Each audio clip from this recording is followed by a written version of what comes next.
So, your spouse or loved one or best friend is enmeshed with their family, and you are trying to get them to see it. You're trying to get them to acknowledge it. You're trying to get them to understand that it is bad for them, right? So, I'm addressing this point because I get a fair number of comments about this on my enmeshment videos. Often, the person who's just stuck really tightly inside an enmeshed family system doesn't necessarily see it. And if you're in a relationship with them, it can impact you a lot. But while it might be challenging to hear, I also think it could be super helpful for you. So, if you're in a close relationship with somebody who is enmeshed with their family, it's a very hard place to be. You might feel neglected. You might feel that you aren't a priority. It might simply be hard to watch them run around doing things for family members who don't appreciate it or don't reciprocate. And yeah, that can be really hard to watch. So, I do have a longer video on this topic that could be very helpful for you.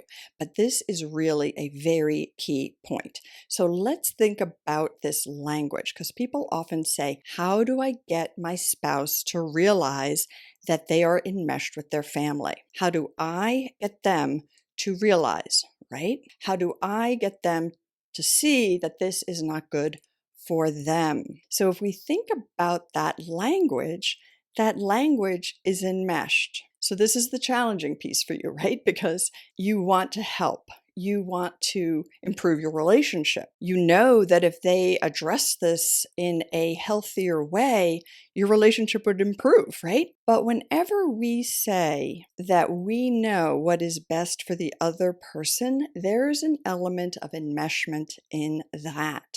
Saying we know what is best for somebody, that's actually kind of at the core of an enmeshed family, right? An enmeshed parent will tell the child what's best for them, which may or may not be what's best for them, right?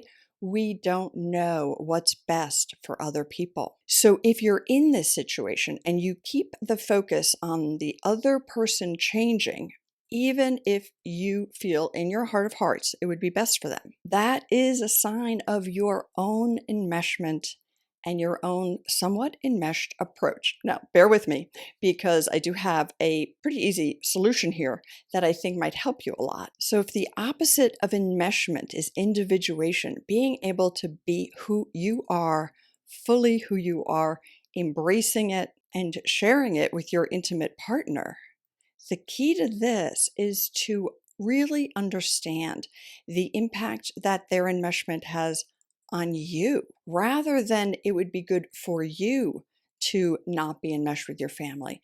It's this enmeshment causes me to feel like I am not very important in this relationship. Being really aware of what impact does this enmeshment have on you? I mean, I hear situations all the time where this might impact a couple's pocketbook, their savings account, because one spouse is so enmeshed in helping another family member financially. But I think the main problem is usually emotional. You end up feeling abandoned, unimportant. So to be truly who you are in an intimate relationship, it requires some vulnerability. None of us like to be vulnerable, really. And sharing the deeper feelings that you're having on this, that's vulnerability. So on this topic, I'd like to suggest, right?